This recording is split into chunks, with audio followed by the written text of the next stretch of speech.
Pessoal, abrindo o vídeo hoje mostrando que o Bozo simplesmente pegou um ônibus sem ter habilitação para dirigir ônibus, né? E saiu ali, deu uma volta na área central de Brasília e tal. Esse tipo de coisa seria um escândalo, né? Em qualquer governo e tal. Agora, o Bolsonaro, a gente já normalizou isso, né? Assim, ele faz o que ele quer, inclusive, vocês lembram, ele pilotou moto sem capacete para todo lado aí no Brasil, e isso é de uma gravidade, né, porque tem toda uma campanha do governo para as pessoas usarem a porcaria do capacete. Por exemplo, um sujeito irresponsável, até estimulado pelo presidente da República, não usa o capacete, sofre um acidente, ele fica inválido, ele vai para o BPC, benefício de prestação continuada, ele vira uma despesa para o Estado, uma despesa que é paga por todos nós, né?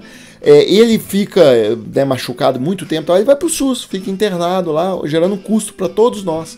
Ou seja, isso que o Bolsonaro faz é uma molecagem, coisa de moleque mesmo. E isso é uma característica estrutural da personalidade dele. Você se lembra, na pandemia, aquela coisa de o mundo inteiro querer evitar a contaminação pelo vírus e ele querer espalhar o vírus, né?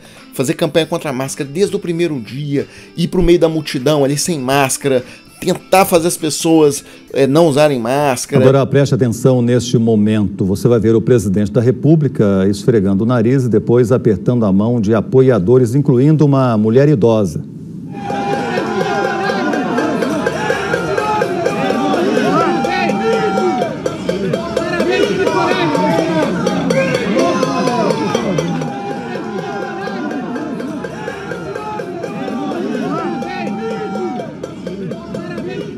E a vida inteira dele é essa questão de não cumprir a lei, ou seja, ele despreza, ele vive na ilegalidade o tempo todo. Então, acha que pode pescar em área de reserva ambiental e que tá tudo bem, né? Ele acha que pode condecorar um miliciano, é o cara mais perigoso do Rio de Janeiro, o maior bandido da história do Rio de Janeiro, e ele dá a medalha pro cara, né? Isso é muito simbólico, e deu a medalha pro cara na cadeia, né?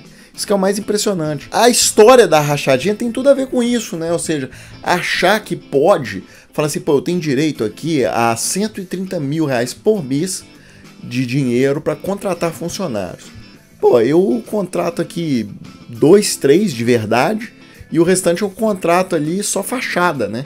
E aí eu contrato um cara por 10 mil, ele me passa 9 mil, 1.000 fica com ele para participar do esquema. E achar que isso é normal, né? Essa história. E assim, o Queiroz foi assessor do Bolsonaro por 30 anos. Depois que o esquema foi importado aí pelo Flávio Bolsonaro, pelo Carlos Bolsonaro e etc. Agora, o esquema nasceu com o Jair. E esse negócio, né, é sintomático.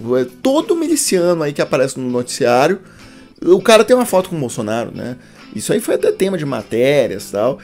E isso, na verdade, mostra que é o meio, né? É um meio ali que ele convive ali, muito ruim, uma coisa apodrecida mesmo, né? O Rio de Janeiro, por exemplo, tem 10 mil condomínios. O cara que matou a Marielle morava no condomínio do Bolsonaro.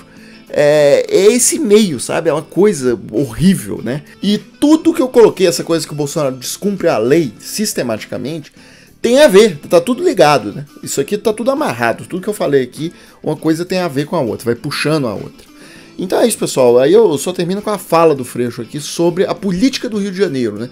Que o Bolsonaro foi deputado pelo Rio de Janeiro. Então essa fala que eu vou mostrar aqui agora, ela sintetiza bem o desafio que é a política do Rio de Janeiro hoje em dia. O Rio, hoje, a disputa não é com a direita, vai. A disputa política no Rio hoje é com o crime. Vocês viram a prisão do Jairinho hoje, né? Vereador líder do governo Crivella na Câmara. Esse é o Rio de Janeiro. O Rio de Janeiro que matou Marielle, né? O Rio de Janeiro, onde 1 em cada 3 cariocas mora numa área dominada por milícia e que não tem direito à Constituição de 88. Eu estou falando de algo que é muito sério, gente. Enfrentar o Rio de Janeiro hoje, dizer para o Rio, assumir o governo do Rio e dizer que polícia nós vamos ter, isso não é brincadeira não, porra. Isso é coisa muito séria.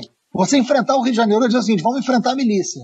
Aí só para fechar o vídeo, pessoal, saiu essa notícia na Folha de São Paulo, né? Eles tiveram acesso ao boletim de ocorrência daquele caso ontem lá na Via Dutra, na altura de Resende. E tá escrito pelo próprio policial rodoviário federal que foi o Bolsonaro que determinou a prisão da mulher que o xingou, tá? Então o boletim de ocorrência detalha a ação que resultou da imputação de injúria e a condução pela Polícia Federal. Ainda segundo o registro, a equipe da escolta abordou o veículo, entre aspas, mediante determinação do próprio senhor presidente. Então é o seguinte, elogiar, ficar lá babando o ovo lá do Bolsonaro, gritando mito, tal, pode.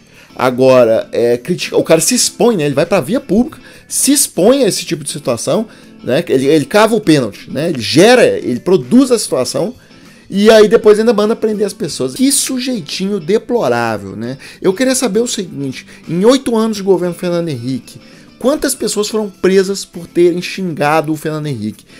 Mesma coisa pro Lula, em 8 anos de governo Lula, quantas pessoas que xingaram o Lula foram presas por xingar o Lula? Mesma coisa vale para Dilma e para o Temer. Né? Então, assim, de onde que ele acha que ele tem essa autoridade? Essa mulher tem que vencer esse processo na justiça, tá? E ainda processar o Bolsonaro por abuso de autoridade. Então é isso, pessoal. A gente volta amanhã com mais vídeos para a página.